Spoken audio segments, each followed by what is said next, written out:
back. I wasn't saying anything particularly interesting, so Hawk, you could take it away. It's 1-1 right now. Yeah, welcome back, everybody. It is 1-1. We do have a series, and Grapes, correct me if I'm wrong. I might be sitting between a couple of sweep predictors right here. Sorry, I believe lower bracket finals, you are misplaced if you think this was not going to be a banger of cosmic proportions. Well, Hawk, I can't remember. It's not a Riot stream, so I'm allowed to say whatever I want. So, you can screw off. And I won't say the other word that I wanted to say, because Riot hates me enough anyway. But, yeah, I mean, credit to SLU. They, after level 1, Surdy showed and gave USC information to swap, and then Surdy decided to play the best, roaming top, lane swap kind of role, whatever you want to call, what top lane does in that situation.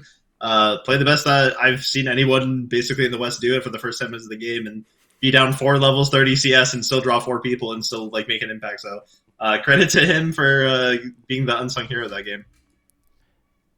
I'm not gonna lie. I'm a results-based analysis guy. You know, I've never seen SLU beat UST, so history just gotta be the same, right? But Marty, you predicted a close series, and it looks like we're gonna get it if these two teams keep playing the way that they are. I think, again, Surdy, as long as Porsche gets his matchup, that it's not one-sided to Surdy, they're going to have a really good game on their hands. I think that if Robbie Bob is getting dove minute 3 by 3 people, then the game's going to get a little bit hard. And I think that if this guy is playing Vayne and going Mach 5 running from 3 people in top lane while they're taking their inhibitor tower, then that's also not okay. Yeah, Surdy's had a good series. I think we could say overall. We have the draft ready for game number 3, so we jump right into this one, guys. Side's actually going to be swapped as UST opting towards blue side. So as soon as they drop a game, it seems like blue side going to be the highest priority throughout the series. But Colmer, that means Surdy's going to get R5, and I feel like that's normally a good thing if you're playing in St. Louis. Yeah, I mean, it doesn't surprise me, right? Blue side has been the prio for basically every single team in the entire tournament, other than basically when teams are playing SLU, sometimes you'll see them take red side to deny Surdy getting counterpicked. I do wonder if the bans will change very much. I would please SLU ban Ashe. I'm so sick of lane swaps. This stuff is so boring. I don't care. Don't ban Ashe. That champion sucks. It does. I mean, it sucks if Trevor gets caught 7 times, yeah, but in general, it's good, and it means that lane swaps are a thing, and I hate them, and so does everyone else. So we'll see if SLU decides to ban it. They obviously probably don't feel obligated to. Anyway, yeah, I was going to say, let's... There we go. There we go. We got it. Wow. So I will say it is crazy. pretty... Yeah, I mean, it doesn't surprise me, right? It's just one of those champs. It's like RBM Kindred, right? It doesn't matter what side you're on, you should probably just ban it. Learned that lesson the hard way, or at least my team did. So yeah, I mean, we'll see. Obviously, ASOL getting through that last game was kind of a bit strange to me. I feel like that really fits UST's style of team fighting and playing towards late. So we'll see if it gets through the entire way. I would have been he would have been a lot happier that game if in a hectic game that can turn into a Azir is just as good, obviously, especially he's even better side laning. But you kidding me? You have ASOL that goes infinite. That character goes infinite. Azir doesn't go infinite. He goes mid. And then afterwards, he'd be a little bit above mid.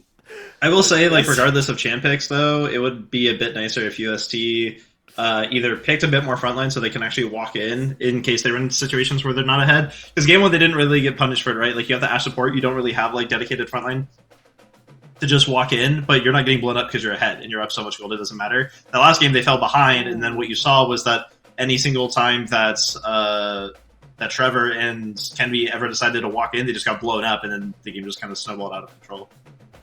So now here's the question. Varus getting locked in first, Hawk. Does now SLU go for the Callisto? Yeah, take the... Yeah. So this is really interesting, though, because Array has been having an insane series on the Callisto so far, but I will say, Aaron on Varus is I love it for SLU. It's I feel like his jinx from last year, where you can just put him on Varus, he will probably have a great game, and there's not really much you can do about it. Now, what is crazy is the Camille getting slammed down. Oh, but the flex, could be You're flexing it. You're flexing it. Yeah, you're flexing it. Oh, wait, this is so spicy. We could see the Camille support. I don't know. It's a very aggressive lane, Marty, but it could do pretty good. I mean, mobile target. If Sky would play it. Sky would play it, though. No, SkyTech would definitely play this. I'm somewhat surprised that SLU actually went through this line. So their answer to Varus is they have two answers, right? They can go the Kalista, or they can go Senna, like Nautilus or Senna Tahm Kench, and I'm actually surprised that they didn't go for that. But Robbie just blind slamming Galio because the champ is absolutely broken, and they don't want Camille to have it. But it wasn't. The last team fight is like, I think they're now thinking because of that team fight that this champion is Exodia, but it's not. But it's not though, because you just like now if you like honestly lock in Vayne mid. I don't even care. Just take him side lane and just make him go side. I don't care. This is interesting though, because they just insta revealed the flex of Renata support. So I'm gonna be honest. This could be Galio support. Surdy wants this Camille like 95% of the time. This could be if we're picking Camille and Surdy doesn't get it, he's probably just like wanting to throw hands at Skytech. It could be a Galio flex, as you said, but yeah, Yeah, Surdy taking the Camille away. But I do think it is interesting that UST immediately going back to the Galio in this game with this Xiao. A bit more of a stock standard teamfight composition already. You know, whether or not they're going more early game or late game, I think depends on how the draft gets rounded out for Porsche. And I would expect this to be a Robbie Galio, but we'll see. But I will say, you know, something to mention is SLU has had much better objective setups than UST so far this series. And well, I want to see if that's going to continue to be a pain point, because they've struggled to deal with things like Camille split push, and now Renata controlling those objectives as well. If SLU can just pick a team fight comp that can stand there and control zones, I think it'd be really challenging for them. Yeah, right now, SLU holds all the cards in their hands right now. They can lock in whatever they want. UST needs to commit to a really good, like, put this Galio bot and then or support, and then commit to like a Victor or something that can control an area really well. Because or we just pick Nautilus and Robbie. Or we just, I mean, we gotta take Nautilus before you take him. But like, if you commit to more engage now, you're gonna be running headfirst into Maokai Renata. Yeah, but they also don't really have a choice. So this is like theoretically the issue with Galio, right? Is like Galio is pretty linear. Like you don't really want to play disengage with him. Is that locked in? Is that locked That's in? crazy. Did he lock that? That's crazy. So now is it Seraphine mid or Seraphine bot? Just take. No. You have Varus. It's Seraphine mid. No, wait, what? Wait, no. So you think it's Galio support and Seraphine mid? Wait, what is happening? Wait, what? Hold on. Is that? Could we be Vayne mid against Galio? Are we going caps angle? No, so okay. I need production to make sure that the graphics not screwed up. Like, is this real? Am I a genius? Am I a genius? Bro, no shot. I'm actually a genius. Okay, someone break this down for me before I head into game. So Seraphine has to Seraphine has to go mid because Varus is going AD carry. That's Galio support. So Varus Galio into Kalista Renata seems decently fine. I mean, it looks like it's just Vayne mid. Like I mean, that's what it looks like to me. He heard me. He's on the stream. Yo, turn off the stream, buddy. I know you're listening. Okay, well, listening or not, they're going to have to turn it off right now and focus up on this game number 3, as whoever takes this matchup will have match point and have just one more game before they head into the grand finals. We're going to say goodbye to Colomer and Marty for now. You can see the swaps right there. So it is Darkwings piloting this Vayne for game number 3. What an exciting draft that we have set ourselves up for. This is absurd. I mean, when is the last time you've seen a Seraphine, a Vayne mid, Darkwings, a player that I will say I've always been pretty impressed by his champion pool. I feel like we've not seen it on display in the last few splits. He's been in the NACL where he's been mostly relegated to the boring meta of mid lane mages. But, you know, he used to have stuff like Irelia in his back pocket. I think back to the 2021 days on Zeus Grapes. Pulling out the Vayne here in game 3. Like I said at the top of the desk, Grapes, were you expecting anything less than a cosmic banger? Yeah, I mean, this is very, very interesting, and I'm very curious to see how St. Louis actually end up playing this matchup. I mean, Vayne Galio, there's a reason that Caps picked it. It's because you get a free laning phase, and now, unlike last game where Surdy, in the lane swap situation, was put in a pretty bad situation to start the game off, Darkwings are going to be able to farm pretty much uninterrupted throughout the entirety of this early and mid game against Robbie, and that is a very good situation here for SLU.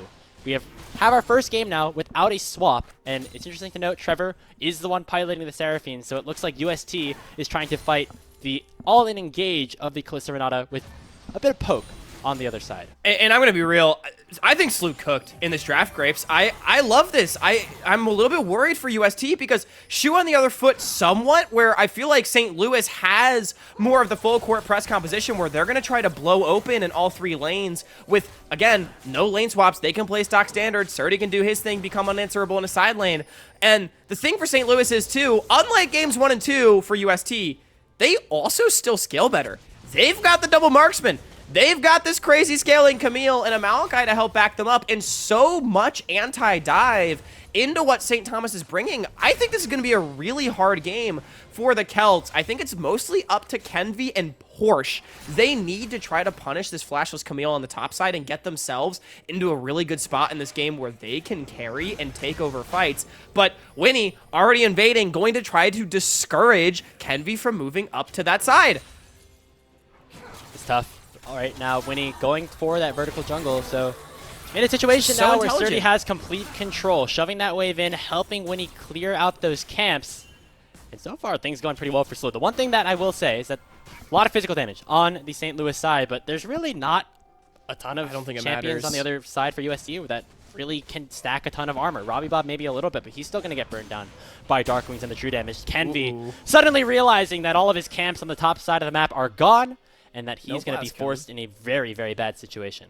Well, Winnie, though, able to walk it out. And yeah, I mean, now Kenvi simply forced to take a base. Surdy's completely safe. And if this Xin Zhao and this Renekton can't get going, I think if they're not tanky enough to just take over in mid-game fights alongside the Seraphine, Galio, I think it's cooked for UST. I mean, this is going to be a really, really hard game. And I love that early pathing from Winnie. You know, we oftentimes like to joke about how aggressive Winnie is and how he's going to go for the play no matter what. And I think that is simultaneously, you know, one of this player's best and worst traits, right? But I do think he doesn't sometimes get enough credit for how intelligent he is with his pathing and how creative he can be. I mean, that was just really good stuff, making sure his Camille stays protected. Now he can pick up bot Scuttle. Bot lane now protected. Kenvi not really having a way into the game. Very good stuff from the St. Louis jungler. Now we'll have that full bot side quadrant to clear as well. So really, really good start here for Winnie. He's been ahead in CS basically all of these games, and we always credit Kenvi for being somebody who has very creative paths, able to get himself leads regardless of what matchup he's in. Hasn't been able to do that as much here in this series, and I think that's a testament to how well Winnie and the rest of Slew have been playing. Kenvi maybe wrapping for a gank. They want to shut down this Vayne, not let Darkwings get going. Insta taunt. That's not going to be a very long duration of crowd control, though, and so that means Darkwings will be able to get out safely. When we talk about what we need to see from UST, I think it once again goes back to those solo laners, the ones that have remained on this team, Hawk, for all 3 years of this program's existence, right? I think Porsche, not really in a position to be that dive threat. Him and Robbie both have to peel Array to the end of the earth. Make sure that basically the main carry for this team is not killed against the likes of a Surdy jumping on him with a Hextech ultimatum. Man, and I'm going to be honest, Kenvi is suffering a lot right now. I mean, look at the jungle in the minimap, right? When he has all 4 jungle camps up, he's already up, you know, 2-3 camps on his own. They're going to take first dragon. He's going to be able to go back and farm those. Kenvi, meanwhile, can't do anything, and Slew's just engaging onto them. The hand check stuns on the 2, but looks like UST gonna be able to pick up first blood. It's Trevor to secure it. It's traded back as Aaron kicks down Kenvi with the rend. Array trying to flash over the wall, not gonna be able to find it, and Darkwings starting to pop off here in the bottom lane. Gets that first kill. It's a 2-for-1 plus the Drake for Slew. Yeah, Slew, so happy. Kenvi forced to take yet another base. He's only got a couple camps to farm. Winnie has a full quadrant. And this is just superb stuff right now from St. Louis. We've asked the question so many times, can they live up to that second place moniker, or is it just going to be St. Thomas chasing that 3rd consecutive title, a feat that no team has accomplished? Right now, St. Louis, they are showing up after a stumble in game 1, commanding this series since then. I mean, we even go back to game number 1, right, Hawk? And even though Slew was put in a pretty bad position in that game from the start, I mean, Surdy dying level 1, having 0 CS at like 5 minutes, obviously not a good situation.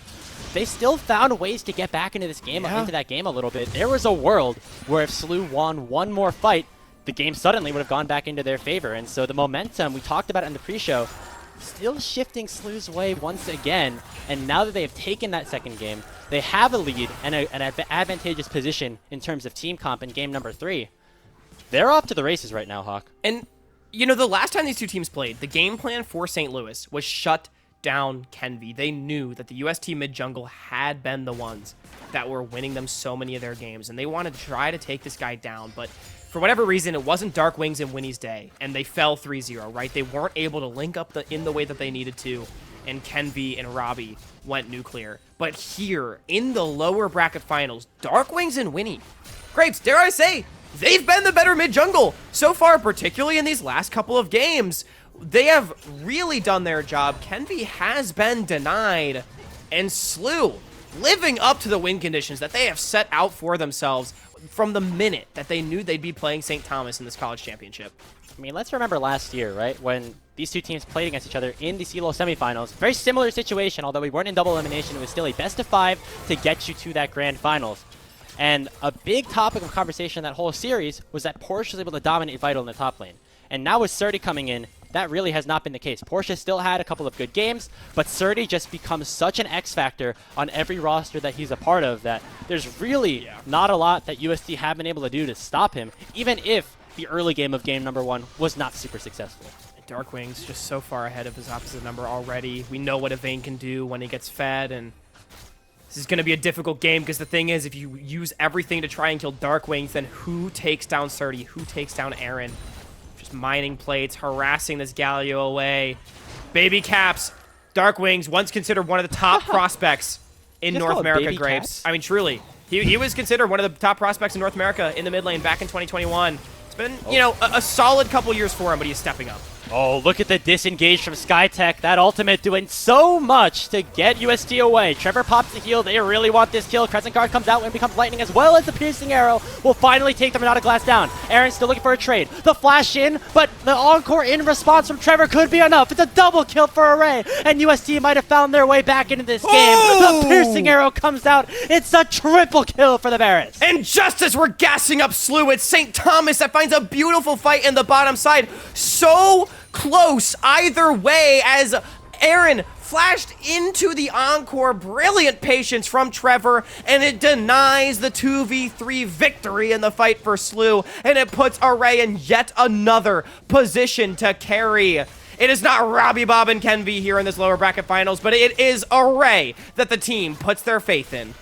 Another game where Array is just really far ahead, Hawk, and you're gassing up Slew a ton, right? Their soul lanes are ahead. That was really the matchup that we were looking for. But look at Array right now in this matchup, the 2v2, the first time that we had a 2v2 in this game versus Aaron and SkyTech. It's a 25 CS lead. That's a full Blade of the Ruined King before the 10-minute mark for Array. Yeah, I mean, UST needed that as well, because if they're going to have the means to fight back against Dark Wings and how strong this Vayne is, you need that Callista to be behind and not able to be a soul carry. Fights like that can make it happen. Array, meanwhile, he is in that position. Aaron's down 30 CS right now, and Kenvi, with the dragon spawning soon, more attention will be thrown towards this side, and honestly, it's going to come down to a lot. Surdy, though, all in. Ooh. I kind of thought he was going to go back in. I don't think it would have been a good idea, but you know, wouldn't have surprised me. We're going to be trading ultimates a little bit there. Instead, it is Porsche forcing Surdy back towards his tower as the dragon is spawned now potentially for UST to take. They have positioning around it right now. Kenvi thinking about it, popping the W, and then maybe going to dash back in to start it up. I don't think you need to fight this if you're Slew. I mean, as much as it would be fun, and you do have mid-prow coming through from Dark Wings, you already have the first dragon, and your double AD carries are just not really online. Yes, Dark Wings has push. He is stronger than Robbie, but Galio going to offer so much in a skirmish like this. I almost wonder if this is the same pitfall that we saw in Game 1 around the Grubs. They're going to at least maybe try to go for a 50-50. It will not happen as Trevor secures it. Nature's Grasp to try to disengage, but the Chain of Corruption still lands on to Sky.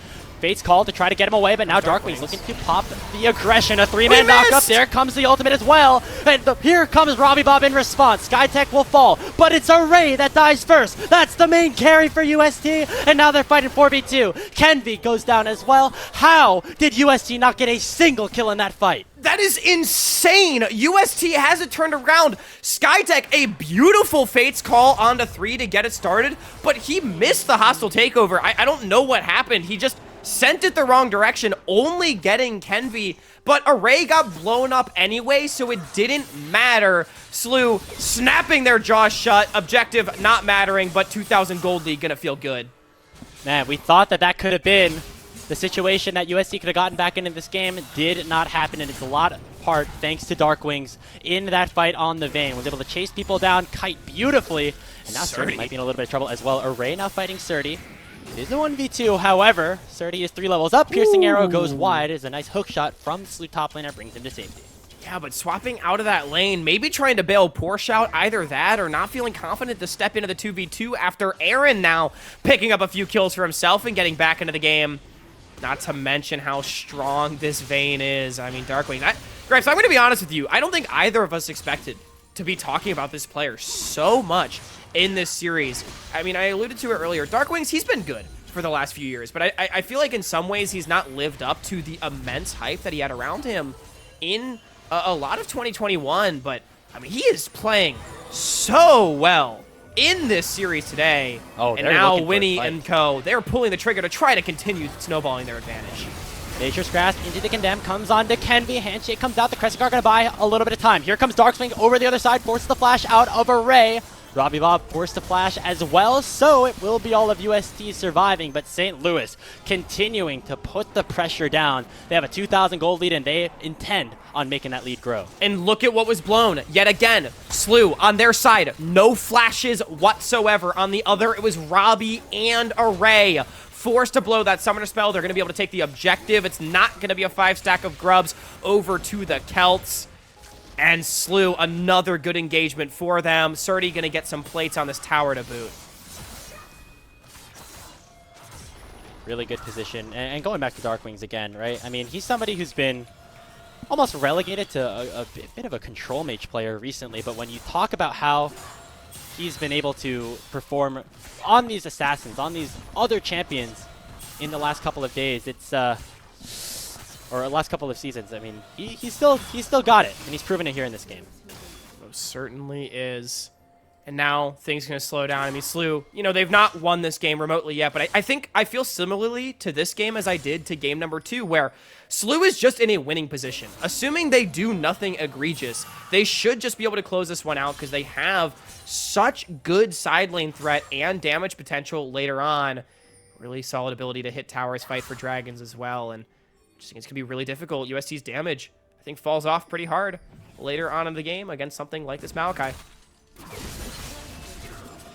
Still some aggression here from Porsche as well. It actually breaks the shield with the Empower W and pops the Dominus, and now Surdy has to be a little bit careful as he hooks shots away. It's been a lot of that, though. A lot of forced ultimates and a lot of Surdy going back to base, but we have not broken that top lane just yet for Porsche. It will be enough, though, for UST to start this Herald. Yeah, the health chunk onto Surdy with Darkwings being in bottom, no teleport, means that this one should go over. Now, Slew is in the area. I wonder if they just try to 50-50 the smite again and then walk away. And in fact, yeah, Winnie and Sky, they're not going to go and flip that objective. Instead, opting to give Darkwings free time in bottom lane to try to get some damage onto that tier 1. If Slew can open up the map, the faster they can do it, the better it will be for them. These double marksmen will just be able to pressure the map so much and really mine away at these towers. We're seeing it right here. Darkwings still has that Storm Racer as its first item, but that gold is continuing to pile up as they finally will actually take down the first tower of this game. Rift Herald is on the top side, and so Kenvi might want to try to punish Surdy again. Remember, no flash, so it will be Surdy actually going in with the hook shot, going with the Hextech ultimatum. Porsche will just go down in a solo kill. Now, can Kenvi do anything? Looks like he probably will be able to. The Wind Becomes Lightning not going to connect, but there's enough damage for it to at least secure the 1-for-1. But that's just a taste of what's to come, even though it's honestly a better play for UST. They get the assist gold as well as, you know, crashing the wave, get some damage, maybe even the entire top tower here. Surdy is going to be a huge problem. He just 1v2 solo killed Porsche, and that is just what this player offers. He's finally allowed to free lane in this game and not get put down by the lane swaps, and you can see why, I mean, UST considered Surdy to be such a problem in the first 2 games. And remember, this is the first game that he was not forced to swap, right? This is the first game where he's getting normal income. He's not just homeless for the first 5 minutes. He has a full Trinity Force plus the Tiamat and looking towards that Ravenous Hydra at the 16-minute mark, which is, you know, what you would expect out of a pretty far ahead top laner. So Surdy going to be impactful earlier, and that is all a good sign for Slew. Yeah, I do want to reemphasize, you know, it is overall, that is a favorable play for UST for sure. It's the kind of thing, it makes you a little bit worried when the Camille turns around to 1v2 this early into the game. And SLU with their advantage, they can take a free Mountain Dragon. They have full control over mid lane. Top tier 1 is quite low. What I would like to see them do, take their resets, get that Vayne into the top lane, get push on one mid wave, take control of topside river, and then collapse down towards that tower. I don't think UST should be able to defend it very effectively. Rift Herald in that mid lane. We'll see how impactful it is. I doubt you're going to get the full tower here in this situation, especially because Winnie is in the area. You're going to get that charge down. And yeah, just going to be a little bit of chunk damage, so not a ton. Although it did force Surdy and Darkwings to re-emphasize their positioning on mid lane. Darkwings going heavy in onto Porsche, who's forced to slice and dice out. Oh, the Nature's Grasp is big. It lands onto 2. Kenvi pops the Crescent Guard. Handshake onto Porsche. Still able to survive for now. Encore landing onto just a couple, but SLU look dominant here in this fight so far. The ultimatum going a little bit too far as 30 will fall to Array, but a nice cancel from Winnie, preventing the dash coming through from Robbie Bob. Just a 4 for 4 for now. Kenvi looking to play a little bit aggressive handshake. Lands onto another one, but Kenvi will not die with the Ignite on top of him. Just a 1 for 1 in the mid lane. Wow, yeah, just a 1 for 1, but SLU, they played that fight so well. It almost feels criminal for them to only get the 1 for 1, but credit to UST for standing tall, playing with their Seraphine and their Varus, and drawing good battle lines for them to not allow SLU to break open the game. And I will say, overall, good rotation into mid from UST. SLU, they took their turn to take that dragon, and I said I wanted to see SLU reset the map and then start pressuring on the top side. UST, though, they have the Herald to try to get a break in the tempo. They're able to cheat out a turn and force a response from SLU. Doesn't allow SLU to set up the map the way that they want. It slows down the Billiken freight train. I feel like SLU, though, is overall okay with this game being slow. Oh, they're fine right? with it, yeah, but you have a scaling it slows mid them laner, down. scaling top laner.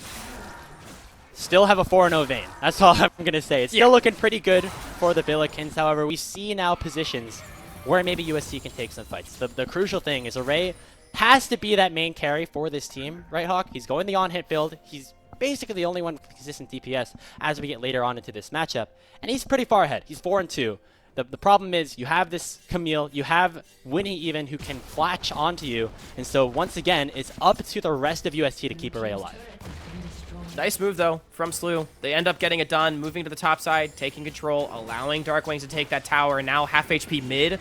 If they can get push in both sides, which they should be able to do, they can collapse towards it. Winnie throwing out the ulti just to force UST out of the river and assert their control over that highway through the middle of the map.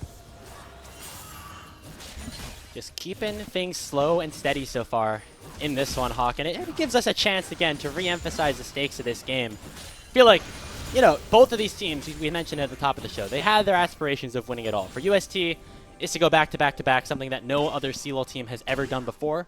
For SLU, it's to really get their first championship, get that rematch, or get that matchup versus Maryville, who took them down in the North Conference Finals. And, you know, we're seeing right now both teams playing pretty tooth and nail.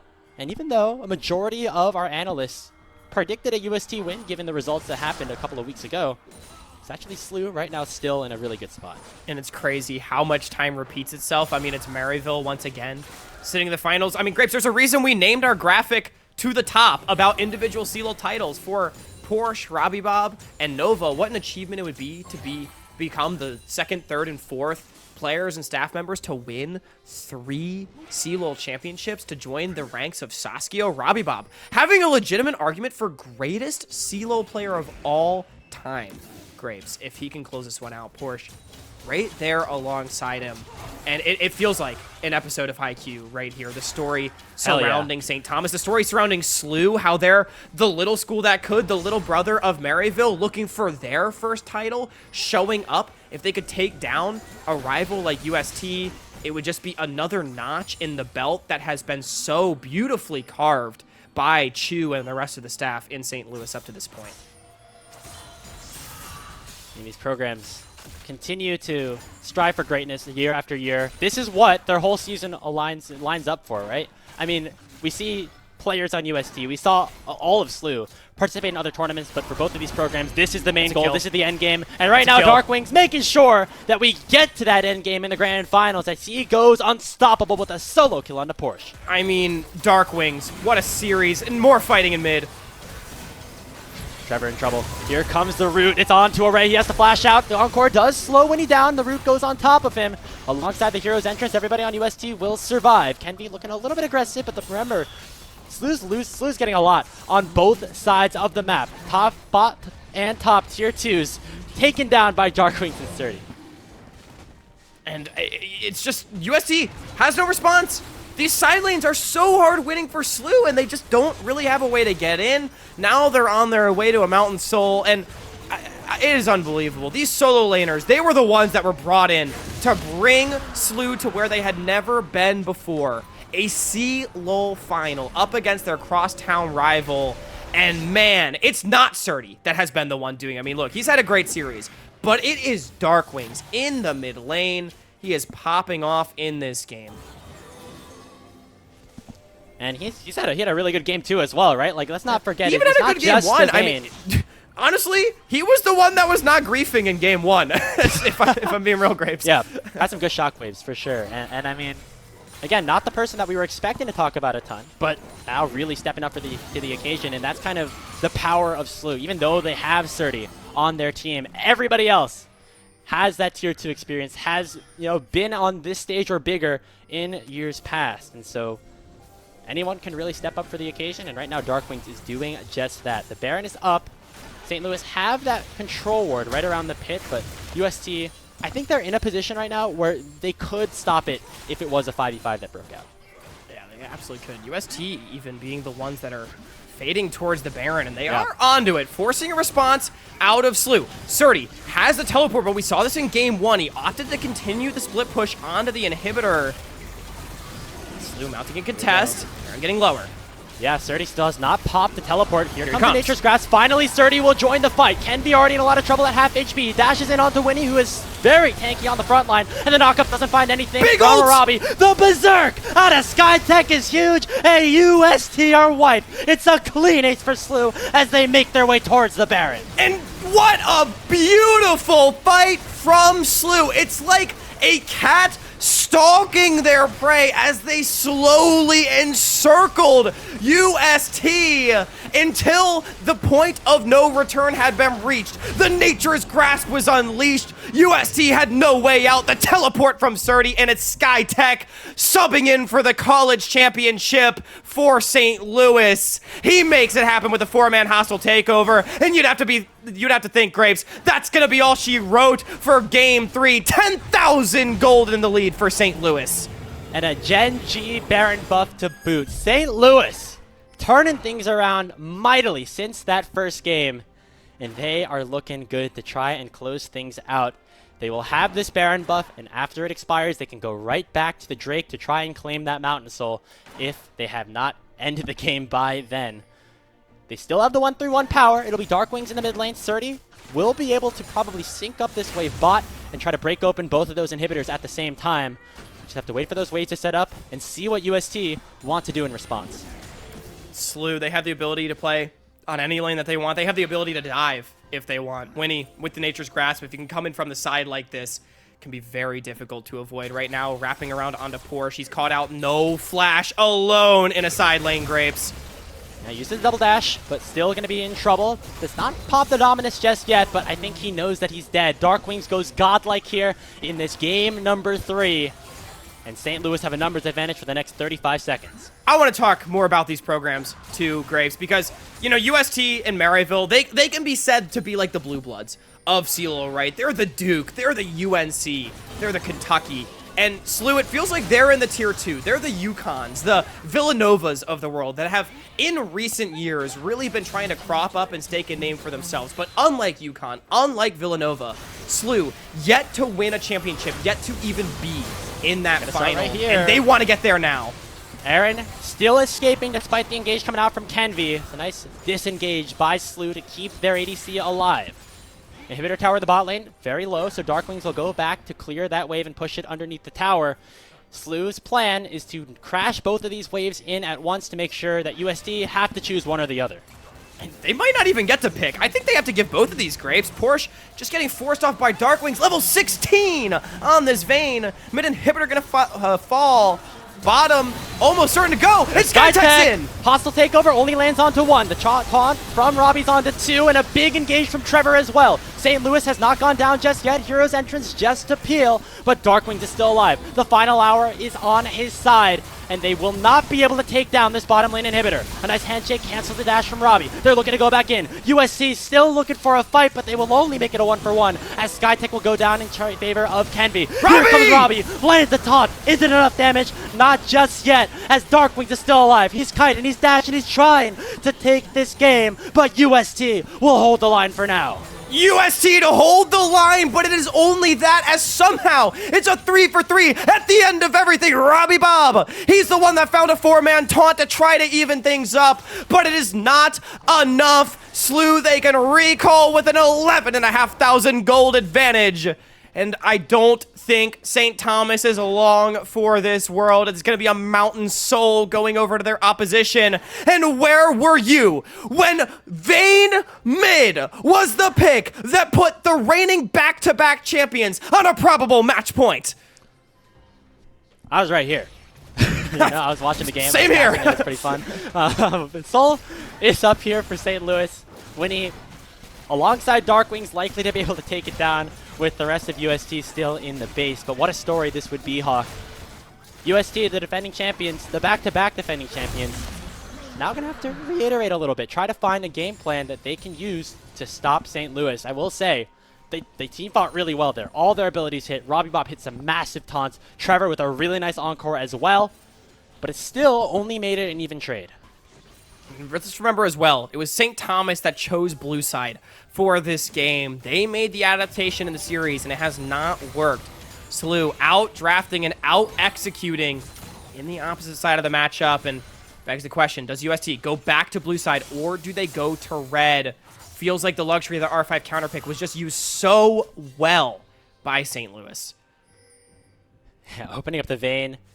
We weren't expecting both Vayne and Camille to show up. Those are two of Surdy's champions. But Darkwing showing he could do it as well in this game. Mountain Soul now for Slew on top of that 11,000 gold lead. They don't have to do much. They can just kind of wait things out. That Baron spawning in about a minute, that is when they likely will force that next fight. Might even be sooner than that, Grapes. They have a wave moving towards bottom now. Wave clear from UST is good, but Slew has the ability to dive if they want to go for it. And we have seen that they are not afraid to do so. Surdy ushering in these bottom lane super minions, just dancing out of Porsche's range. There's no play here, Porsche. He might even be dead for it. Yeah, he tried to go for the stun, but ends up using both of his dashes and means he has to run away. Now it is Kenby in trouble, stuck in a 1v4. The Crescent Guard buying some time. Here comes Surdy, picking up a double kill in the enemy base. There comes the ulti on to Array. Surdy might have gone a little bit too far. He's underneath the tower. The hostile takeover will be big, though. And St. Louis University will take Game 3 of this series and send the defending champs up to match point. University of St. Thomas on the ropes from Vayne Mid. Isaac Darkwings Cho, my friend, what an unbelievable game. And what a series. St. Louis innovating and activating. What a game. I mean, we really thought that, you know, Slew would have maybe been in trouble a little bit after that first game, Hawk, but they have looked dominant ever since. I mean, the quality of these players has always been known, right? But they faltered a little bit early on in the tournament. They lost 3-0 to UST in the upper quarterfinals, but these guys have all been boot camping together. The vibes seem to be doing pretty well, Hawk, as they find themselves here with a 2-1 lead.